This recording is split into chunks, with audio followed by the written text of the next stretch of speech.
You will fail your way to greatness. Most people allow their fear of failure to outweigh their desire to succeed. When you're willing to fail again and again and again, when you make up your mind to become unstoppable, when you make up your mind to become a no matter what person, then that will then give birth to a part of yourself that you don't know right now.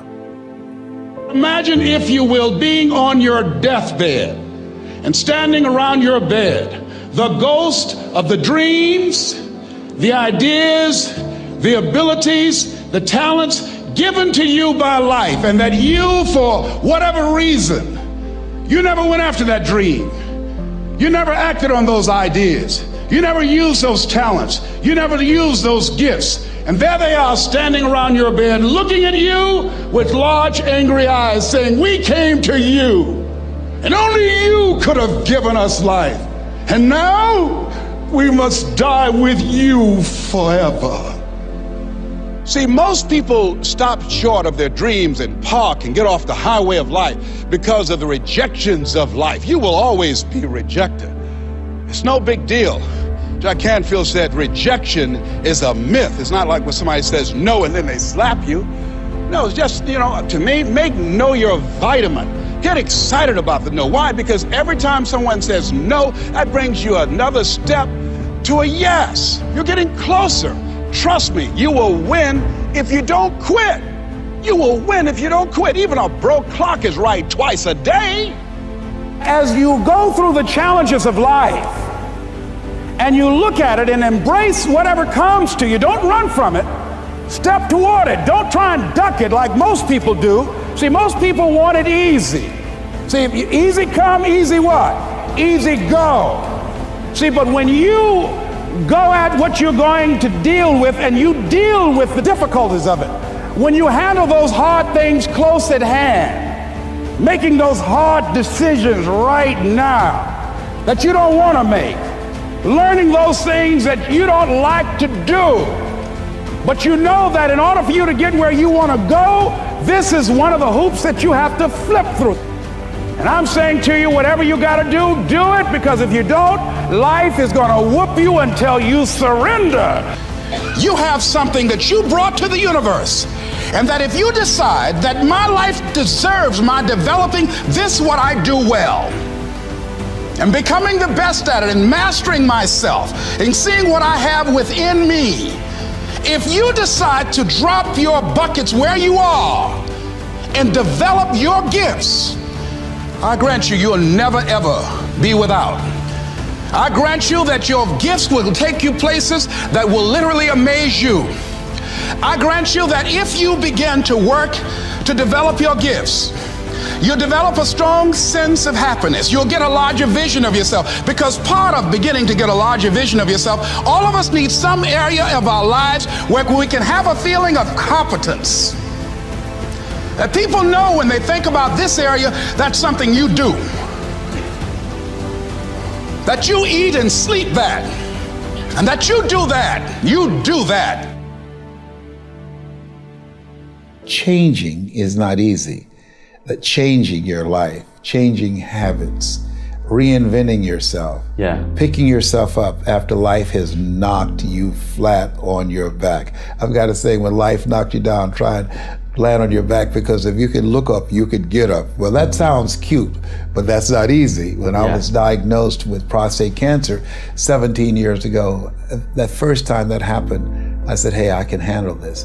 Then when it came back a year later, last year, 17 years later, and this time it metastasized to 7 areas of my body and ate 40% of my T1 vertebrae. Now the stakes are higher.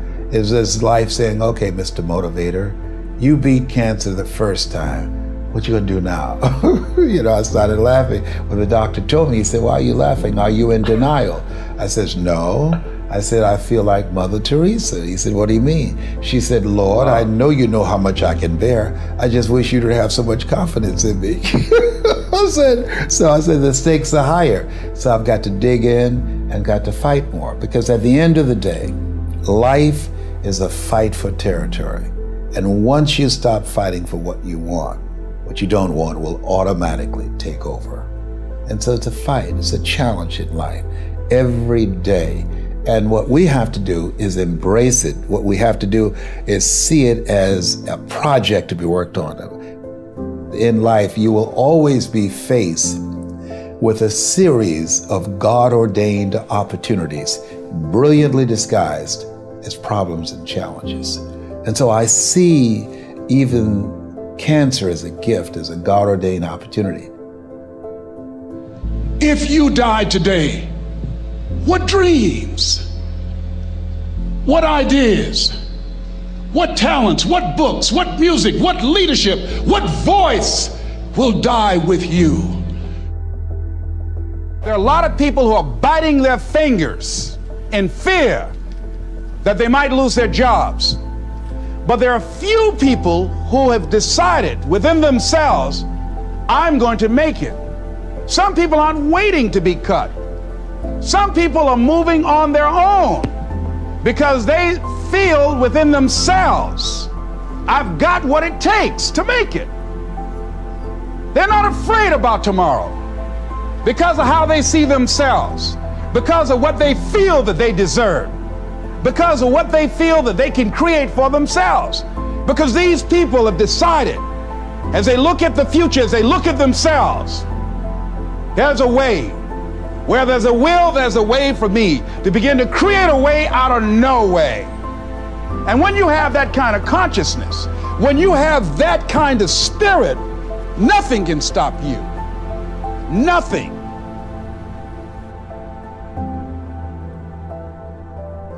There's no secret to success. There's a system to success. And no matter what organization you become a part of, the system works if you work it. If you don't work it, it won't work. But it works if you work it. And that's one 4-letter word that most people don't like. They're not willing to work.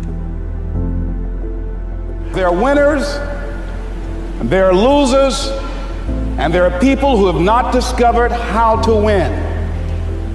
And all they need is some coaching. All they need is some help and assistance, just a little support. All they need is some insight or a different strategy, a plan of action to make some adjustments that will open up the key to a whole new future for them, that will give them access to the unlimited power that they have within themselves. That's all that they need. So what I want you to do is think about something you want for you, that's real for you, that's important for you, that will give your life some special meaning and power. And I don't even want you to say, I can do that. I don't want you to assume that. See, 5 years ago when I started out in this area, I would not have been able to make the mental leap that I would be up to where I am right now. I don't want you to begin to just psych yourself out. No. I want you to be able to say something to yourself that will enable you to maintain a level of integrity with yourself. That when you say this, even when you face tremendous setbacks, it will be a benchmark to keep you in the game, to keep you moving forward and experimenting and readjusting your strategy and your plan of action, continuously looking for ways to win. I think we have to reflect on, who am I? Why am I here? What drives me? If I died today, what 3 words would I want said about me if I died today? You know, what is it that defines me? You know, and how do I define myself? So I went to the next mode necessary to start talking to people and seeking and asking for what I wanted and leveraging relationships and trying to find out, how do the people do it that went ahead of me? How do they do it? And then what is it I need to do? How is it I need to train myself, to develop myself? What's the resources that will be required in order to make it happen? And as I start seeking out and asking questions, I started running into people who said, I know someone who can help you do that. And they helped me get connected with those people. Remember, we have so much energy that can take us so far. It's necessary that you hook up with some other energy that can take you to the next level. I hooked up with them. They said, let's go. I said, away we go.